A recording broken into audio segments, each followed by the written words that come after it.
Boa noite a todos. Então, vamos começar o ciclo de seminários do PPGE. E hoje nós estamos aqui com a professora Sara Norato Tamura, que é professora do programa, e veio falar um pouquinho sobre sustentabilidade aplicada às construções. A Sara vai apresentar dentro de um tempo de mais ou menos 45 minutos, e posteriormente nós abrimos para perguntas. Para quem não se sentir confortável em abrir o microfone, podem colocar então aí os questionamentos no chat, ok? Sara, muito obrigada e a palavra é toda sua. Muito obrigada, agradeço o convite do PPGE e, ao mesmo tempo, parabenizo pela ação, né, que tem sido realizada dos seminários. Sou a professora Sara, do campus Apucarana, sou engenheira civil, venho trabalhando aí desde o mestrado e doutorado com questões associadas à sustentabilidade nos materiais de construção. E a ideia hoje é trazer um pouco de um panorama, assim, do que a gente tem discutido, do que tem aparecido na pesquisa relacionada à sustentabilidade aplicada às construções de modo geral. Bom, sempre que a gente vai tratar da questão da sustentabilidade, é importante que a gente retome as questões ambientais, né? Eu depois vou falar mais para frente sobre a questão dos outros âmbitos da sustentabilidade, mas desde 2010 temos dados ali que são importantes e significantes em relação às questões ambientais associadas à construção civil. A gente sabe que tem que a atividade da construção civil, a própria indústria da construção civil, ela tem um consumo considerável de matéria-prima, né? E também que muitas das emissões antropogênicas de carbono são advindas das nossas atividades construtivas, desde a fase de construção e também do uso da edificação como um todo, né? E a gente tem que lembrar que tudo isso resulta em danos paisagísticos, para além dos danos ambientais e emissões e contaminação e etc. Isso resulta depois em danos paisagísticos, danos à saúde humana. Temos alguns dados também que são bastante discutidos na área da construção civil, em que a gente tem um aumento aí das emissões globais de gás carbônico. A gente tem percebido, tanto na academia quanto em leituras assim mais técnicas, que o foco em questões ambientais, né, a preocupação com a questão ambiental gira muito em torno da emissão de CO2. Embora a gente saiba que que a gente precisa avançar mais na discussão de outros tipos de emissões e impactos ambientais, né? Temos também a questão da massa de resíduos, que é destinada aos aterros, né? E aí, algo que é sempre destacado é a questão da indústria cimenteira, né? Da indústria cimentícia, que chega aí, hoje a gente tem alguns dados que chegam até 10% da emissão antropogênica referente à indústria cimenteira do mundo todo. A gente sabe que, eu quero mostrar para vocês também algumas possibilidades, mas uma vez que muito se discute sobre essas emissões de CO2, já tem acontecido, já tem aparecido aí alguns estudos sobre essas reduções de CO2, considerando o sequestro de carbono, né? E aí eu tive a experiência, na minha pesquisa de doutorado, de trabalhar com essa questão do sequestro de carbono associado à carbonatação de produtos cimentícios e também à formação de fluorescências, que seria um tipo aí de carbonatação e fixação de CO2. Para além disso, a gente também sempre tem uma análise voltada para a questão da demanda de energia, e aí existem vários estudos que nos mostram para cada tipo de material construtivo, quanto de energia demanda para produzir aquele material, e também associado à emissão de CO2, como eu disse anteriormente, né? E aí a gente percebe que, em maior parte, a gente tem o cimento ali, com maiores proporções de demanda energética aqui também, né, e de emissão de CO2, o aço e a cerâmica. E muito disso vem do próprio processo de queima, né, para a produção do cimento, para a produção das cerâmicas, e também todo o processo de fabricação do aço, né, que a gente sabe que é bem significativo, e nós temos, para além de tudo isso, um consumo considerável nos nossos métodos construtivos. Muito se fala, então, em relação à pegada de carbono, redução da pegada de carbono. Sabemos que temos aí inúmeras calculadoras aí que fazem esse cálculo da pegada de carbono relacionada às atividades humanas no meio ambiente, levantamento dos gases de efeito estufa. Também muito é falado sobre eficiência energética, então existe uma discussão bem grande sobre a redução o ajuste da eficiência energética da edificação como um todo, mas também associada aos materiais e como eles são produzidos, que tipo de materiais são mais utilizados, empregados e até relacionado às técnicas construtivas, se tem esse olhar para a eficiência energética. Mas a gente tem que lembrar do todo, né, desde o início do processo de construção até o final, então a escolha dos insumos, de tudo que a gente utiliza, e aí muito dessa escolha dos insumos, que a gente vai comentar também, vem da fase de projeto, né, da gente prever alguma arquitetura, dessa arquitetura se prevê os materiais e os métodos construtivos que serão utilizados, né, então a gente tem ali uma tomada de decisão muito importante. Durante o processo construtivo, né, para além dos impactos que já vêm junto, né, do processo produtivo desses insumos da construção, que seriam os materiais de construção, a gente tem a questão do transporte associado, o uso de combustíveis fósseis e tudo mais, o próprio processo construtivo, uso de maquinários, e aí a gente sabe que cada vez mais a gente tem trabalhado na construção enxuta, no uso de metodologias que são normalmente mais rápidas, e aí entram todos os tipos de pré-moldados e sistemas diferenciados do que a gente usa no Brasil, que seria a alvenaria convencional, e à medida que a gente vai alterando esse processo construtivo como um todo, a gente tem aí uma mudança também significativa no que seria descarbonizar essa construção ao longo do seu processo produtivo, né, ao longo da construção mesmo, da edificação como um todo. Além disso, na escolha ainda desse método construtivo, do tipo de material que a gente usa, a gente acaba também impactando na geração de resíduos ao longo dessa obra, né? Nós sabemos que para cada metodologia construtiva, nós temos uma geração maior ou menor de resíduos. E não para além de quantidade de resíduos, tem também os tipos de resíduos, né? Então, às vezes, a gente acaba optando por uma técnica que usa ali, de repente, que vai gerar, de repente, algum tipo de resíduo que tem uma destinação um pouco mais complexa, como, por exemplo, o gesso, né? Então, de novo, a gente volta para as primeiras tomadas de decisão, lá desde a concepção dessa edificação, em que depois vai resultar nessa geração de resíduos como um todo. E dentro ainda da concepção desse projeto, a gente tem que pensar na qualidade interna, né? E aí, quando a gente pensa em qualidade interna, a gente fala muito sobre conforto térmico, conforto acústico, a questão da iluminação natural, aproveitamento também da ventilação natural, e isso, embora obviamente tenha um impacto bem significativo para a saúde do usuário, né, que é a saúde humana de quem está usando a edificação, a gente sabe também que se a gente tem sistemas que não são, quanto menos naturais forem esses sistemas, mais sistemas automatizados e mecanizados a gente vai ter, e aí, como resposta disso também, a gente pode ter um aumento aí da questão dos impactos ambientais associados a tudo isso. Então, todas as fases são muito importantes e as tomadas de decisões iniciais acarretam aí numa questão bem importante do impacto final dessa edificação como um todo.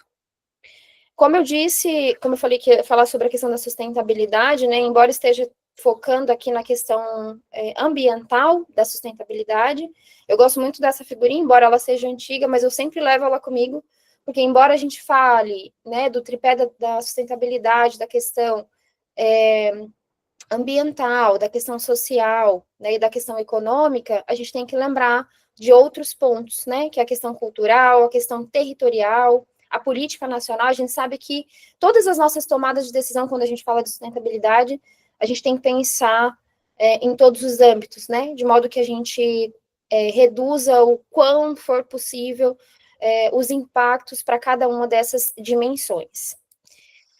E aí, falando da sustentabilidade ambiental, então, o que a gente precisa trabalhar, e aí, falando, direcionando para a construção, né, a gente tem que minimizar os fluxos que são advindos da natureza, ou seja, o que a gente tira da natureza diretamente, e os fluxos que são direcionados para ela, ou seja, aquilo que a gente descarta, o que a gente devolve, né, para o ar, para o solo, para a água, né, minimizar o consumo de recursos e, ao mesmo tempo, minimizar as emissões para água, ar e solo. E aí entra, né, eu vou falar bastante para vocês aqui sobre a avaliação do ciclo de vida, quero trazer um pouquinho da explicação de como é a metodologia de análise e a importância de algumas etapas, mas a avaliação do ciclo de vida, então, ela entra nesse sentido. E aí, lá na Agenda 21, havia um tópico que falava sobre as construções sustentáveis, né, e ali já constava a importância da avaliação do ciclo de vida, né? De modo que, a partir da ACV, a gente teria a possibilidade de alcançar alguns resultados satisfatórios, né? Em relação ao impacto ambiental das emissões da construção, né? E aí, pensando no uso das matérias-primas e no consumo de energia. Eu trago isso aqui, principalmente para reforçar que nós ainda estamos numa fase muito inicial da aplicação efetiva da ACV dentro da construção civil de modo geral, seja para análise de materiais, que eu vou mostrar para vocês aqui alguns exemplos, ou para os métodos construtivos como um todo. Já sabemos que a comunidade acadêmica abraçou isso, o número de publicações aumentou nos últimos 10 anos, eu diria, mas a gente ainda precisa trabalhar muito nessa questão. E vou explicar também que, na verdade, não que a ACV não seja usada, mas diretamente na construção civil para análise e tomada de decisão na construção civil, a gente tem muito que avançar. A ideia lá da Agenda 21 era que esses resultados da ACV poderiam ser utilizados para a produção das declarações ambientais, e aí serem utilizadas aí como ferramentas de análise, né, de processos e produtos, e também como uma ferramenta da ISO 14000. A ideia é, de fato, através de uma ACV, de uma análise completa da vida de um material ou de um sistema, disponibilizar dados sobre isso, né? Efetivamente, a gente só vai poder tomar decisões conscientes a partir do momento que a gente conhecer o que a gente está trabalhando, né? Que a gente sabe, que a gente conhecer o histórico, o DNA dos nossos materiais de construção inicialmente, mas também do conjunto da edificação pronta com determinadas técnicas construtivas. Então, a ideia, na verdade, de inserir a CV na construção civil, e principalmente nessa análise dos materiais e das técnicas, é disseminar essa ideia de que a gente possa tomar melhores decisões sempre, ambientalmente falando. E aí, quando a gente fala de sustentabilidade na construção civil, muito se é discutido sobre a questão das certificações, né? Várias dessas certificações são muito bem disseminadas, são bastante aplicadas, principalmente no nosso país. Temos uma certificação que é exclusivamente brasileira, que é o selo Casa Azul, da Caixa, temos o processo Aqua. Ambas certificações consideram aí coisas relacionadas a redução de impactos de modo geral, né, o uso de análise de eficiência energética, conservação de recursos materiais, gestão da água na edificação, consideram desde a etapa de projeto, como está sendo realizada a obra e também em relação ao uso, tá? Mas eu destaco que a gente tem a certificação do LEED também, que é uma das mais disseminadas mundialmente, que diferentemente das outras, tem trazido alguns pontos positivos, né? Eles têm analisado um pouco mais produtos que vêm de avaliações do ciclo de vida. Então, eles têm considerado na análise, né, no checklist das análises desses sistemas de certificação, eles têm considerado o que vem das ACVs. Isso significa que o material, se eu estou empregando no meu projeto, na minha obra, algum material ou algum tipo de equipamento, enfim, algum produto ali, em que eu já tenho um histórico de ACV, ou através até de uma apresentação de uma declaração ambiental de produto, eu ganho, diria, assim, traduzindo, a gente teria ali o ganho de alguns pontos positivos, podendo essa edificação, esse projeto, essa obra, ganharem ali um selo de melhor qualidade, digamos assim, né? Então, a qualidade da edificação como um todo tem sido analisada também do ponto de vista dessas declarações ambientais de produto que trazem, na realidade, como é o DNA de emissões, né? Como é o histórico de emissões dos materiais que estão sendo empregados em determinado empreendimento. E aí, falando sobre avaliação do ciclo de vida, então, né, foi uma metodologia desenvolvida, né, para melhoria e desempenho dos sistemas de produção.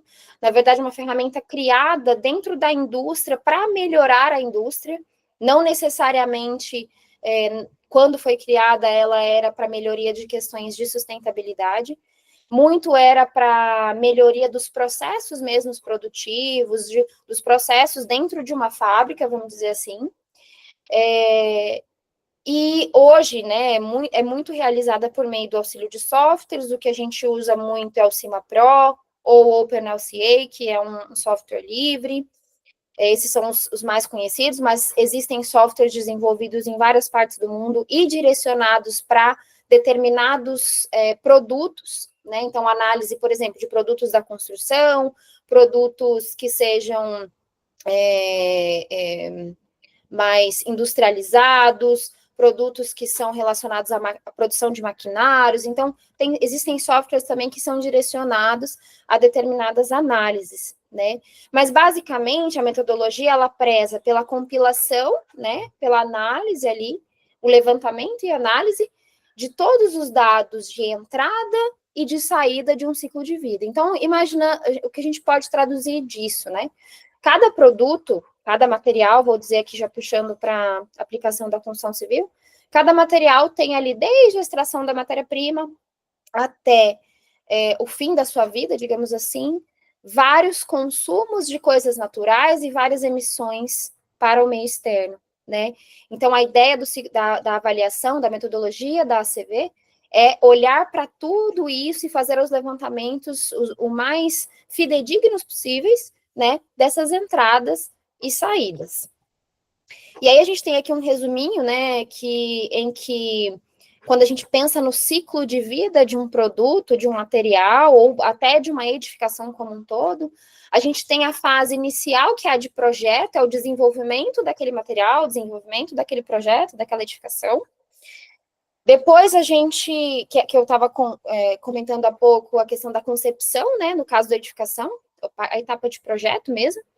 Depois a gente parte para a produção efetiva, a indústria ali acontecendo. Então, quando a gente pensa num material de construção, a exemplo de um tijolo, a produção dele vai acontecer lá na olaria.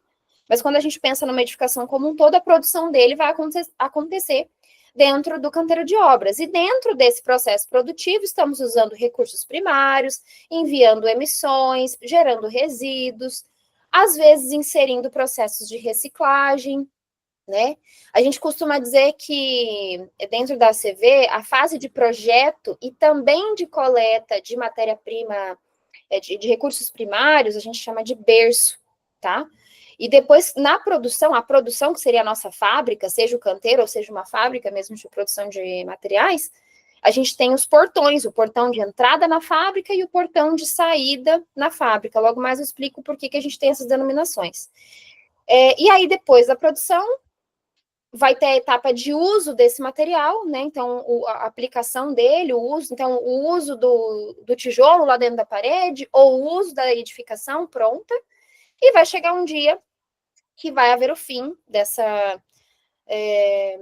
fim da vida desse material ou desse empreendimento, que ele pode, né, vir a ser um resíduo ou entrar de novo no ciclo, né, como uma etapa de reuso ou de reciclagem. E aí a gente sabe que, obviamente, para reuso e reciclagem, temos procedimentos também, é como se a gente tivesse uma nova etapa de produção ali, se esse resíduo for passar por algum tipo de beneficiamento, né, e isso é importante da gente pensar, ou se não houver possibilidade de reuso e reciclagem, a gente vai tratar esse resíduo, a depender do caso, e vai ter uma disposição final, que aí a gente chama de disposição final, o túmulo, né? Então, a gente tem 3 etapas muito importantes: o berço, o portão e o túmulo.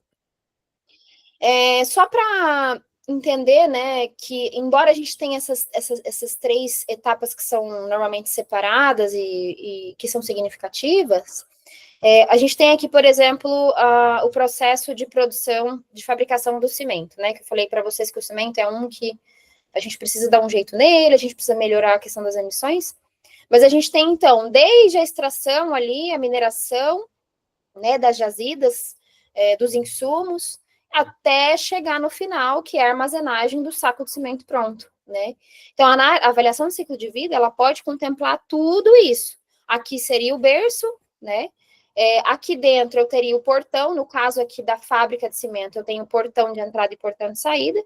Dentro do processo produtivo, se eu tiver geração de resíduos, eu já tenho o túmulo de uma parte, né, do material que é gerado ali, do material que é produzido, tá? E aí que a gente precisa pensar, quando a gente olha para a avaliação de ciclo de vida, a gente tem que admitir que esse processo de análise é robusto. Ele é robusto, ele é específico, e, portanto, é uma análise que demora muito para ser feita, principalmente quando a gente faz coletas em loco de emissão, né? Quando a gente vai lá na fábrica e descobre exatamente o que está acontecendo, levanta massas, levanta, né, faz o levantamento de todos os fluxos, e por isso, muitas das nossas análises de ACV, elas passam por uma delimitação, tá? Então, o que é a estrutura da análise como um todo? Primeiro, a gente define para a CV um objetivo e o escopo da análise, que é justamente o que eu acabei de falar, da gente delimitar. Depois, a gente faz uma análise de um inventário do que tem dentro da história desse material, da história desse produto, da história dessa edificação. Depois, a gente faz a avaliação do impacto e interpreta, né? E o que a norma, né, a 14040 fala é que quais são as aplicações diretas da ACV? Desenvolvimento e aperfeiçoamento de produtos, planejamento estratégico, elaboração de políticas públicas, marketing, entre outras coisas. Então, a gente pode usar a ACV para muitas coisas, né? Dentro do objetivo, então, a gente tem que definir muito bem por que a gente está fazendo um estudo de uma ACV. Então, dentro da construção mesmo, eu posso simplesmente estudar qual é o melhor tijolo que vai me permitir fazer uma boa alvenaria, considerando todo esse processo. Ou, ainda mais interessante que isso, é quando a gente pega sistemas construtivos, né, que a gente consegue fazer uma análise ali de comparativa, principalmente, isso é bem interessante quando a gente pensa em tomada de decisão, mas é bem interessante que a gente faça análise dos sistemas construtivos como um todo, né? Não só um material isolado, a não ser que dentro de um sistema você tenha a possibilidade de trocar. Então, um exemplo que a gente, de um estudo que nós fizemos, foi o comparativo da avaliação do ciclo de vida de uma casa construída em taipa de pilão, que são paredes de terra comprimidas, de terra comprimida, e um outro sistema convencional de alvenaria de blocos de concreto. Fizemos várias análises, conseguimos identificar que em determinados tópicos, para determinadas emissões, a taipa funcionava melhor, e para determinadas situações, a alvenaria funcionava melhor. Então, essas análises comparativas, para a gente, elas são muito interessantes, e elas cada vez mais têm que ser levadas para a etapa de projeto, né, para a etapa de concepção das construções. Então, aqui é que a gente define isso, né? Qual que é o público que a gente vai publicar. Existe uma seriedade muito grande no levantamento de dados, por quê? Porque é um estudo que precisa ser transparente, fidedigno, precisa apresentar uma completude, porque senão a gente tem que tomar cuidado para não manipular os dados de modo a apresentar algo que nos beneficie, digamos assim, né? Então, a ACV, ela tem essa premissa de ter transparência, completude, de modo que os seus resultados sejam, digamos assim, que tenham essa responsabilidade aí de publicação.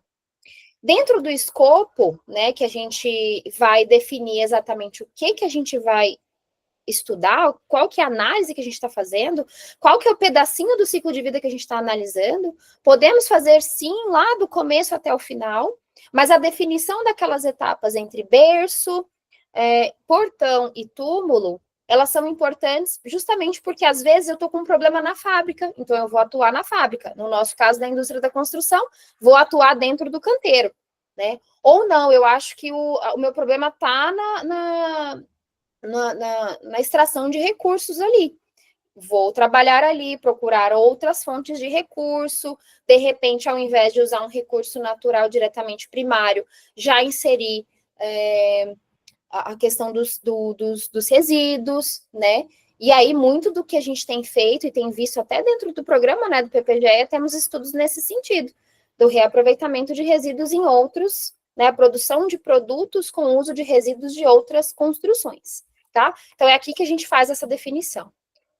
Daí, a segunda etapa, que é o inventário, é aqui que a gente vai coletar os dados, né? Seja em loco, como eu falei para vocês, de ir lá e de medir, quantificar a emissão ali em loco, ou usar as bases de dados. É claro que hoje temos um avanço bem considerável nas bases de dados, mas ainda, porque muitas pessoas fizeram levantamentos dessas emissões para determinados processos produtivos e principalmente processos industriais, mas sabemos que temos muito que avançar e principalmente avançar nas bases de dados brasileiras. Né? Eu que tive a experiência de passar pela análise da CV, usando o software e acessando as bases de dados, a gente sabe que ainda precisamos muito de dados brasileiros e a gente sabe que aos pouquinhos isso tem melhorado, né? E aí na construção civil também a gente vê um movimento nos últimos anos também da própria indústria dos materiais de construção investindo em produzir esses dados, essas bases de dados, para que a gente possa, né, a posteriori, ter uma análise mais completa da nossa edificação, dos nossos sistemas construtivos como um todo. Uma vez feito esse levantamento, aí sim a gente vem para a avaliação do impacto, e aí nessa avaliação do impacto, né, aqui obviamente bem resumidinho, nós temos toda uma caracterização das categorias de impacto, até acho que para exemplificar para vocês, né? Nós temos aqui todo o levantamento através do inventário de tudo que é emitido, de todos os processos, a gente consegue calcular, existem métodos de cálculo que nos permitem verificar qual é o impacto em aquecimento global, que significa emissão de CO2. Qual é o impacto de depleção da camada de ozônio, que significa a emissão de CFCs e assim por diante, né? E nós temos inúmeras metodologias de cálculo, e temos várias metodologias de cálculo que são voltadas diretamente para determinados produtos, determinadas áreas, determinadas fábricas, determinados resultados que são requeridos, né? Determinadas necessidades de análise. Ainda, né, nós temos essas categorias em separado, mas temos as categorias que a gente chama de endpoints, que são as finais, as macros, a nível até mundial, em que a gente pega aqueles dados das emissões de cada uma das categorias, né, e a gente normaliza eles com base nas emissões anuais. Normalmente a gente tem aí nas bases de dados, dados de 2010, 2015, aí depende da base de dados. A gente faz como se fosse uma divisão, uma diluição desses impactos pontuais a nível mundial. E aí a gente gera uma análise aí das categorias de dano endpoints, né, que são assim em nível mais macro, tá? E ainda podemos apresentar esse resultado numa forma de pontos. E aí, o que muda isso na nossa análise? Por que isso é importante? Principalmente no comparativo. Né? Quando eu quero analisar, eu quero esse tipo de cimento ou esse tipo de cimento. Eu vou olhar ali os pontos o ponto final, né, entre eles, ou até comparar categoria por categoria, se isso for interessante, que inclusive foi o que a gente fez lá no estudo da Taipa, e aí verificar aquilo que nos atende mais ou menos a depender da região, da cidade, da necessidade, inclusive da certificação, se existe uma certificação envolvida e tudo mais. Volto e digo que temos focado muito na pegada de carbono, mas sabemos que temos muitas outras categorias de impacto que são significativas e que a gente precisa aprofundar o conhecimento nisso, que a gente precisa dar uma atenção mais especial enquanto indústria da construção e nas nossas discussões relacionadas à sustentabilidade, tá? E aí, aqui só para mostrar para vocês que temos inúmeras metodologias de cálculo, aqui temos algumas mais voltadas para a construção civil, conforme a nossa pesquisa aí de alguns anos. O que a gente mais tem utilizado são a CML Baseline, o Impact 2012 Plus, o Impact World também, né? E a BES é usada em alguns países. A interpretação final nada mais é do que esse comparativo que eu vim falando para vocês, ou também a geração de uma declaração ambiental de produto. Qual que é a diferença de você ter só o resultado da CV como um todo ou ter uma declaração ambiental de produto? Principalmente para fins industriais, né? As declarações ambientais de produto, elas servem para apresentar o DNA de impactos ambientais de um determinado produto, mas ainda resguardando os segredos industriais, né? Porque como a CV destrincha absolutamente todos os processos, todos os materiais que são usados, tudo bem perfeitinho, se eu tenho um segredo industrial da fabricação de um determinado material, de uma determinada técnica construtiva, eu não vou conseguir publicizar isso. E aí, eu até comentei para vocês que a norma fala que o resultado da CV pode ser usado como marketing, por exemplo, de uma determinada empresa. Olha, os nossos edifícios apresentam uma redução da emissão de tantos por cento de CO2, por exemplo, que a gente sabe que é bem vendável isso, e tudo mais. Mas se ele quer mostrar isso, ele vai acabar não mostrando o estudo da CV como um todo. Ele vai apresentar ali uma declaração ambiental de produto. Hoje a gente tem uma biblioteca bem interessante, que é essa aqui da Environ Deck. Aqui a gente consegue acessar hoje muitas declarações ambientais de muitos materiais. Tem muita coisa bacana. Inclusive, temos muitos materiais que são já brasileiros, né? Aqui eu fiz um levantamento lá em 2022, lá tinha 2.398 declarações ambientais de produto, das quais 70 eram produtos da construção civil, por isso que eu disse para vocês que esse cenário vem mudando, e naquela época tinha 19 documentos brasileiros. Então, esse cenário vem melhorando, e a EPD traz esse sigilo de informações, mas traz o resultado ali de análise dos impactos de forma bem transparente. Entendo as EPDs também, a gente sabe que elas podem ser usadas aí como um conjunto de boas práticas, né, para determinadas empresas, e aí considerando boas práticas relacionadas aos fatores ambientais, né, o uso da ECG. E aí, para fechar aqui, que eu acho que está no meu tempo, temos algumas aplicações nos materiais de construção em que, como eu falei para vocês, né, recapitulando, a gente tem a questão da fase de concepção, em que a gente pode prever inúmeros tipos de materiais, pensar nos sistemas de ventilação natural, pensar na metodologia construtiva, como que a metodologia construtiva vai impactar nessa questão do uso de equipamentos, combustíveis fósseis e assim por diante, né? Dá para fazer uma análise bem significativa na fase de projeto. Na fase de uso também, ao uso da edificação, né? Às vezes a gente pensa assim, nossa, o que é o uso da edificação? Se a gente pensa num copo plástico, a gente pega o copinho plástico, toma água e joga fora. O uso dele foi o tempo que você tomou água e já descartou. As nossas edificações não, elas ficam ad eterno. Inclusive, a gente tem várias edificações históricas. E como é que funciona essa fase de uso, né? E aí, falando de fase de uso, a gente precisa considerar a durabilidade dos nossos materiais.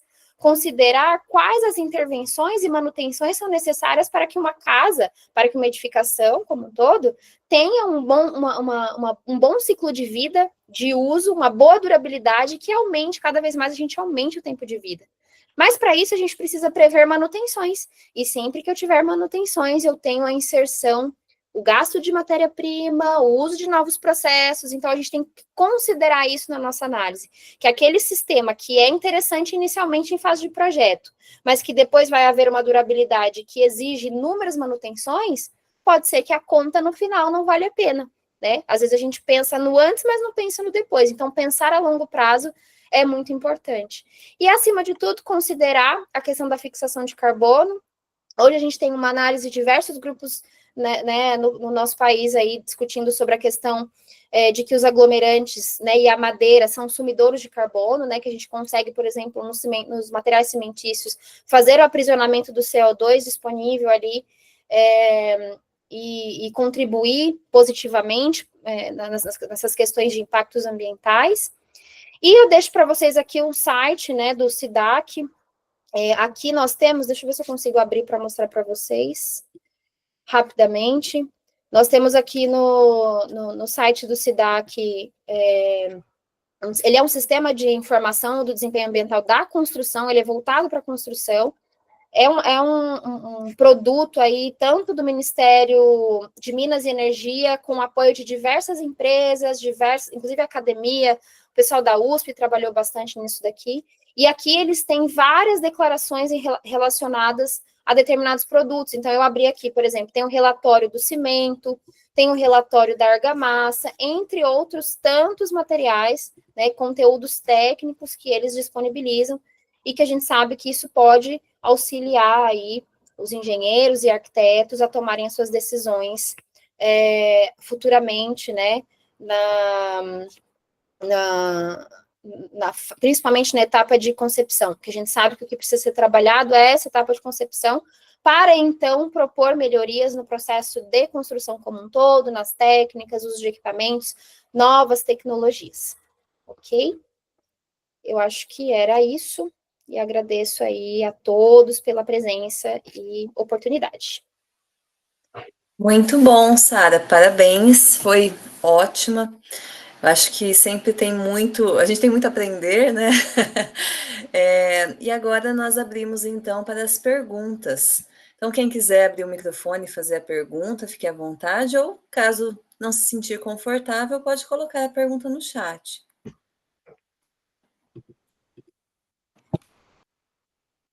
Uhum. Tem um questionamento? Jorge, a palavra é sua. Oi, Sara, muito bom, muita coisa nova, muita novidade para a gente, tudo muito interessante. Sara, você tem ideia, ou sabe, se tem estudos que determinam a produção per capita de resíduo, por exemplo, no ano, e como que o Brasil, ou a nossa região se posiciona no Brasil, ou o Brasil em relação ao mundo? A gente tem uma percepção de leigo quando passa em construções, por exemplo, na Europa, e parece que não sai quase nada de lá, né? Uhum. Mas eu não sei número, eu não tenho ideia de... Deve ter uma diferença, mas eu não sei o quanto é diferente. Na verdade, assim, eu não sei te precisar se a gente tem uma diferença significativa e tudo mais. O que a gente tem de análise?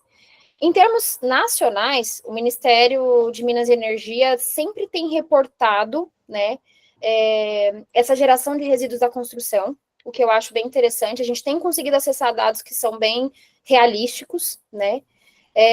Em termos de Paraná, confesso que não me lembro se temos alguma coisa que seja governamental, vamos falar assim. Eu sei que a gente tem alguns levantamentos pontuais de determinados grupos, mas em comparativo, né, o nosso posicionamento no mundo e o que a gente gera ou deixa de gerar é complexo, por quê? Porque as nossas metodologias construtivas são diferentes. Efetivamente, a gente pode dizer que no Brasil temos a cultura de construir a alvenaria convencional, né? Isso tem mudado com toda certeza. Temos utilizado métodos diferenciados que não são novos, como, por exemplo, wood frame, steel frame e algumas metodologias de pré-moldados, por exemplo, isso tem aumentado, mas não significa que a gente gera mais resíduo do que determinados países, porque os sistemas construtivos de outros países também acabam tendo o seu percentual de geração. Qual que é um ponto importante que a gente não pode deixar de comentar? A gente sabe que muito dessa geração de resíduo também tem a ver com a mão de obra, né? Então, não é só o próprio sistema, não é só a qualidade do material, mas também há o controle da obra, a gestão da obra, a gestão dos processos. Temos avançado, mas sempre haverá possibilidade de melhora. Tá? Legal. Uma outra questão, Sara, qual que seria assim, o maior obstáculo, na sua opinião, para que essas práticas de sustentabilidade ganhem corpo na construção civil? Ou um ou mais, eu não sei. Tem algum aspecto de legal, legislação, cobrança, conhecimento mesmo, treinamento da mão de obra, como você falou, a mão de obra tem um papel importante, né? Olha, eu tenho visto que o que mais tem fomentado a inserção da sustentabilidade dentro das empresas, das construtoras, dentro do canteiro, são as certificações. E por que as certificações? Porque elas trazem um retorno para a empresa, né? A gente sabe que existe um marketing relacionado a isso. Então, isso tem fomentado.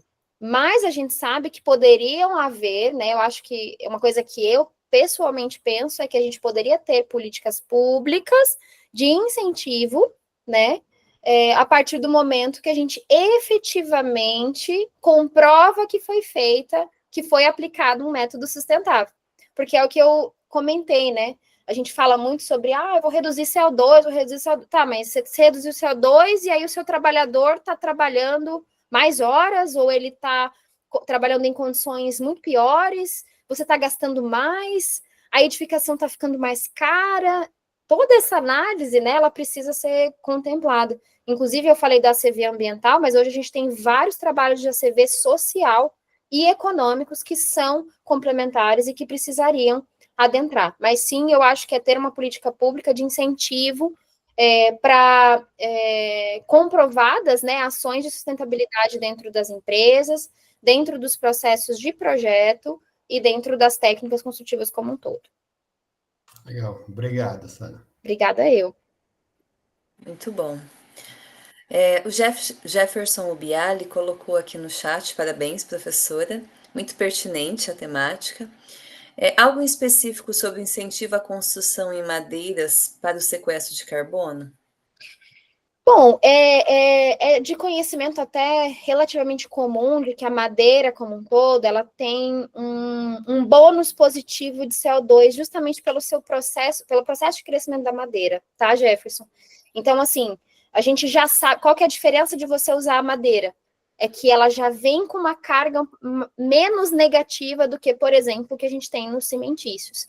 Só que de nada adianta ter um consumo de madeira desregulado, usar madeira de forma indevida, né? Mas o que tem crescido muito, sim, o uso da madeira no Brasil, principalmente, porque tem-se esse entendimento, primeiro, da valorização da madeira como material de construção, e aí eu falo de madeira, falo de terra, a revalorização desses materiais que são até considerados, até certo ponto, vernaculares, mas ainda precisa de um ajuste, né? Mas a questão da madeira é que ela já vem com esse ponto positivo, mas ainda precisa ser cuidado, né? A forma com que tipo de madeira estamos usando, fonte e etc.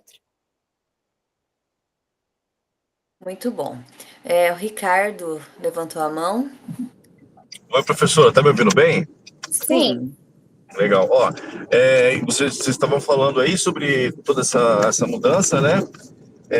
Qualquer barulho, gente, que eu tô dirigindo, tô no trânsito. Mas assim, a gente que trabalha com gestão aí, escola, tal, a gente percebe que o modo natural das pessoas já é não ser muito apto a mudanças, né? Uhum. Então, sempre que fala que há alguma mudança, as pessoas já meio que ficam meio arredias, já entram no modo de defesa. Mas o meu avô fazia obra desse jeito, meu pai fazia, eu também vou fazer, né? Então, existem mudanças.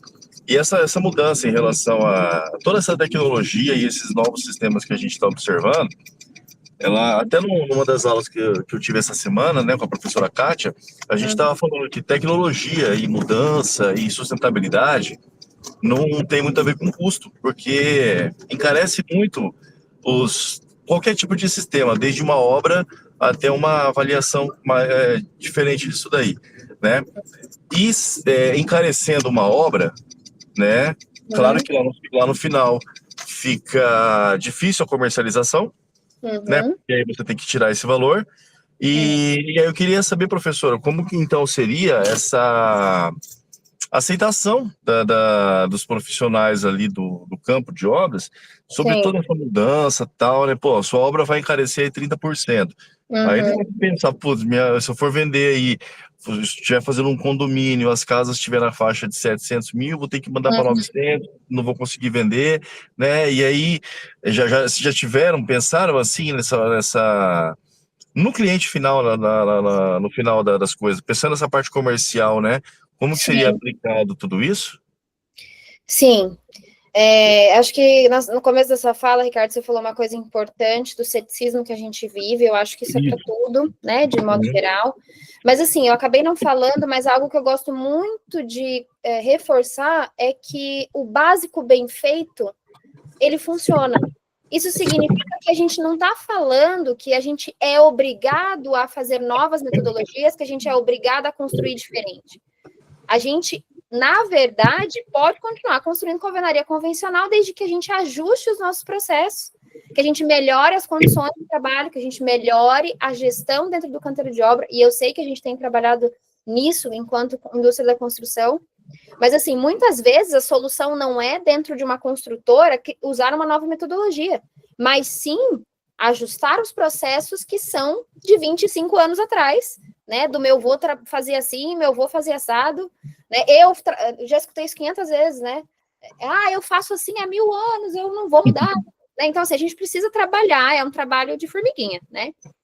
Mas, em relação à questão do custo, a gente tem alguns relatos de algumas construtoras que fizeram grandes investimentos em certificações e, portanto, alteração de processos, de materiais, de técnicas construtivas, e que tiveram um retorno financeiro devido a uma parte da população que se interessa por edificações que possuem selos ambientais, selos de certificação ambiental. Então, existe uma valorização, mas a gente sabe que isso pode ser perigoso, no sentido de que é como se a gente estivesse segregando, né, a população ali que tem condições ou que não tem, que gosta, que não gosta, que acredita ou deixa de acreditar. Então, assim, eu estou dizendo que é um relato de algumas produtoras que conseguiram aí se beneficiar financeiramente. Mas, por isso que eu falei sobre políticas públicas de incentivo, de modo que a gente pare de aumentar o custo e popularize, né? A gente precisa popularizar isso. Inclusive, trazer isso para as edificações Minha Casa Minha Vida, ou Minha Casa Verde Amarela, ou qualquer coisa do tipo, né? As habitações de interesse social, porque deve ser para todos, né? É algo que tem que ser para todos. São campos de obras maiores, né? Isso. Você pegar essas obras que eles fazem, que é quase uma cidade, aí sim você começa a ver o resultado, né? Não tem poucas, né? Exato. Mas é um trabalho de formiguinha, Ricardo. A resposta ainda não está na ponta da língua, né? Então, a gente não está vendo a resposta ainda, a gente vai ver lá na frente, né? Isso. Legal, legal. Obrigado, professora. Obrigada. Obrigada, Ricardo. Edson?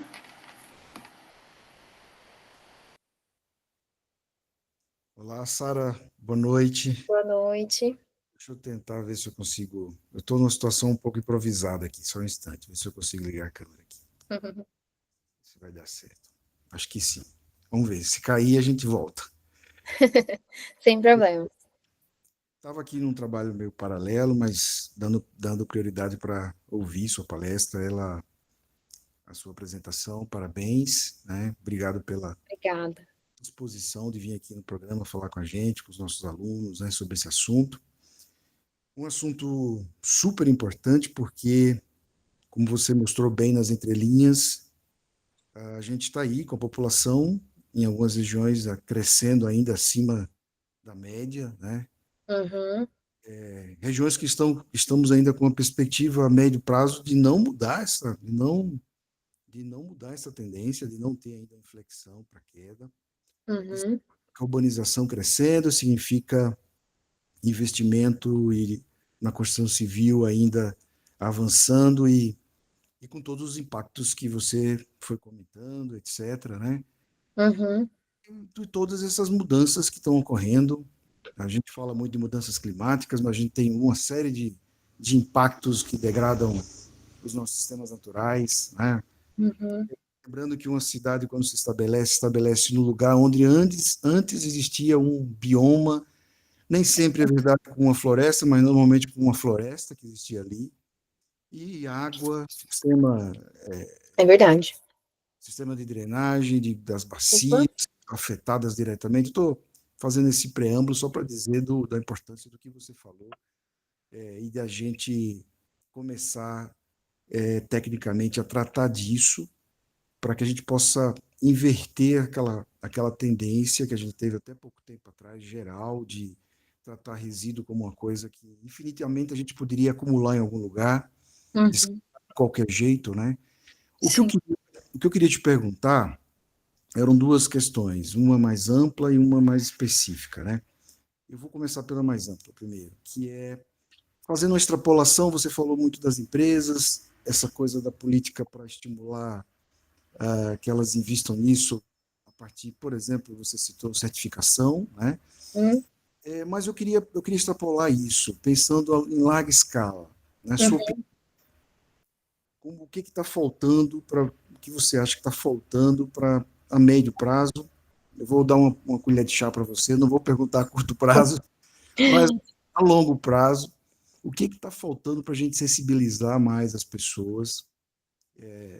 Para além, eu imagino até que você cite alguns exemplos de Uhum. públicas, diferentes Isso. daquelas que investem em certificação, que possa permitir que as pessoas sejam sensibilizadas, comecem a entender a importância, Uhum. e que talvez isso não seja lá aquela coisa tão distante assim, tão complexa, e tão complicada, Sim. inclusive do ponto de vista financeiro. Sim. Aproveito até para fazer a minha pergunta específica aí. Em Ok. que, em que medida que de fato é mais caro investir nisso, do ponto de vista da construção civil em geral? Você se preocupa Uhum. com conforto térmico, se preocupar com conservação de energia, se preocupar. Isso aí até pensando em uma obra, como você agora na última resposta, Uhum. usou uma expressão como algo ligado o básico bem feito, Perfeito. que respeite conservação da energia, respeite conservação da água, Uhum. um bom uso, uma boa localização em relação à posição do sol, por exemplo, já tem uma Isso. diferença imensa naquilo do ponto de vista da Isso. sustentabilidade. É mais caro mesmo pensar hoje, no momento que a gente está em larga escala, não uma pessoa que vai comprar de uma grande empresa, Uhum. mas ela vai construir. Eu sei disso porque já tentei fazer algumas coisas e, de fato, assim, não vou nem entrar na questão da qualidade da mão de obra. Sim. Aí nós temos um problema de formação que vamos ter que resolver isso a longo prazo, né? Mas é Sim. mesmo caro, no contexto geral. Então, eram essas duas. Eu juntei, me prolonguei que eu juntei as duas perguntas já de uma vez só. Obrigado. Te agradeço. Eu acho que você fez duas perguntas de milhão, né? Que se a gente tivesse a resposta, acho que nossos problemas todos estariam resolvidos. Mas, assim, né, do que a gente observa e do que a gente tem de experiência, assim, eu até citei a questão da política pública e tudo mais, porque, assim, eu tive uma experiência de um contato com um fabricante alemão de material de construção, e aí, numa entrevista com ele, ele me falou assim, olha, eu falei assim, como é a ACV para vocês? Como vocês enxergam a ACV? Ele olhou para mim e falou assim, a ACV, para mim, é todo dia. Eu faço isso todos os dias, porque todos os meses eu sou obrigado a emitir uma declaração ambiental de produto, por lei, por força de lei, né? Só que, assim, claro, isso seria uma política pública, sim, mas a gente sabe que isso gera custo para a empresa, como eu disse lá, né, na apresentação, de que fazer uma análise dessa nos custaria muito, principalmente por ela ainda não ser popularizada, por estar detenta aí na mão de poucas pessoas que, de fato, sabem fazer o uso dos softwares e etc., né?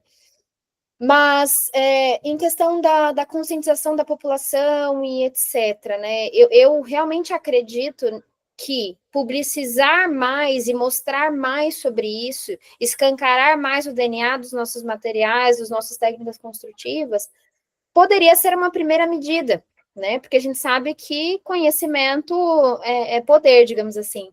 E uma vez que a gente tem acesso à informação, e cada vez mais as pessoas têm acesso à informação, e aí, nesse caso em específico, falando sobre a gente conhecer, né, os impactos que nós geramos com a construção e publicizar isso com a comunidade em geral, com os engenheiros e arquitetos e com os trabalhadores, né, da construção como um todo, da nossa indústria.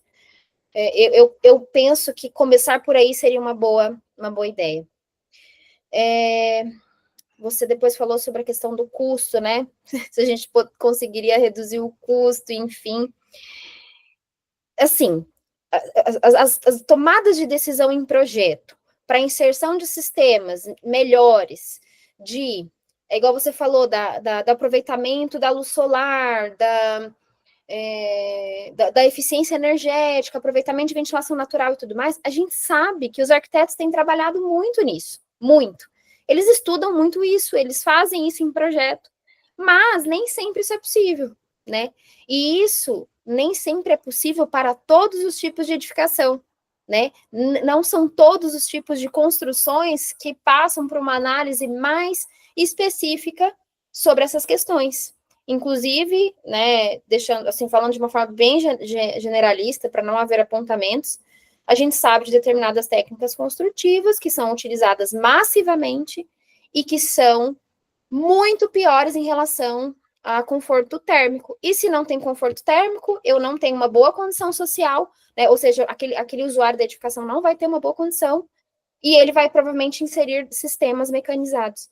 Então, na verdade, essa questão do custo, se a gente tem um aumento do custo de fato, muito provavelmente não. Nós temos várias análises aí de sistemas de melhoria da própria edificação, para fins térmicos, acústicos e etc., que só uma intervenção ali, a inserção de um determinado material, um isolante ou qualquer coisa do tipo, ele, num primeiro momento, parece que ele aumenta o custo ali inicial da obra, mas a gente sabe que durante a fase de uso, que a gente precisa olhar para isso, ele vai reduzir substancialmente o consumo de energia, os gastos todos relacionados a isso, né? A esse consumo, por exemplo, a esse sistema de resfriamento, se fosse o caso, tá?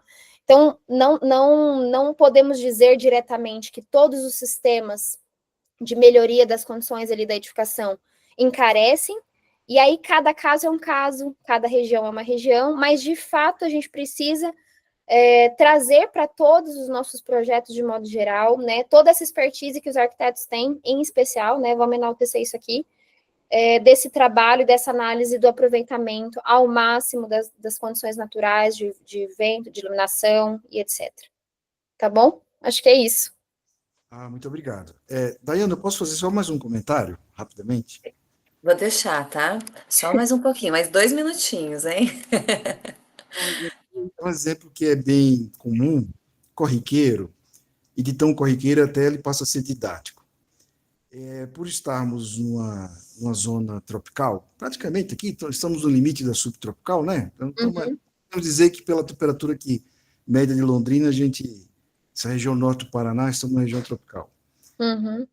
Quando a gente não se preocupa na construção civil, por exemplo, com a questão da circulação do ar, do vento, conforto térmico, aí depois o custo que essa obra, com o uso, falando do uso, do conceito de uso que você trouxe aqui, bem interessante, ao longo do tempo, quanto que a gente tem que gastar com ar-condicionado, e essa conta, os engenheiros precisam fazer na hora que vendem a sua obra. Inclusive, os engenheiros e arquitetos, quando vendem uma obra sustentável. Aí seria a conta inversa, o quanto que o uso daquela construção civil vai economizar com ar-condicionado, com energia elétrica, que não é barata. Sim. muito longe de ser de graça, ao longo do tempo, simplesmente, às vezes, por conta de um detalhe técnico do ponto de vista de sustentabilidade na hora do projeto, na hora de execução do projeto, né? E isso eu não vejo o pessoal fazer, né? A gente vê o projeto saindo e talvez um pouco mais dessa preocupação, até do ponto de vista comercial, como foi comentado aqui, ia sensibilizar um pouco, porque essa conta dá para a gente fazer, né? Dá para a gente fazer ao longo do tempo, e claro, a gente Sim, pode estimar, né, só uma oscilação do valor do preço da energia elétrica nos próximos anos, né? Tudo bem, sim. mas dá para tentar mostrar o quanto que, na verdade, a gente, ao longo do tempo, o investimento até inicial pode até ser um pouco maior, que eu desconfio que não é casos, mas ao longo do tempo o uso ser mais barato, né? É Era isso. só um comentário. Obrigado, viu, mais uma vez. Adorei. Obrigada. Bom, obrigada a todos, obrigada, Sara, pela colaboração. Eu acho que é uma temática muito pertinente, e aqui dá para trazer vários insights também da aplicação do ciclo de vida, né? Então, eu achei muito interessante que você falou do ACV social, eu nunca tinha ouvido falar, né? E aí cabe talvez uma discussão depois, por exemplo, isso para a resiliência das cidades, que é uma área que eu pesquiso. Então, depois eu acho que eu vou conversar com você pessoalmente para a gente falar um pouquinho sobre. Pessoal, muito obrigada pela participação. Então, aqui, ó, fomos muito pontuais, olha, britânicos, tá? Deu certinho 1 hora aqui de live. Então, quero agradecer em especial a Sara pela disponibilidade em trazer o conhecimento, a participação dos professores, dos alunos, dos convidados também aqui hoje, desejando a todos uma ótima noite. Muito obrigada. Muito obrigada a todos. Tchau, tchau, Sara. Tchau, Tchau. tchau, pessoal. Até mais. Obrigada.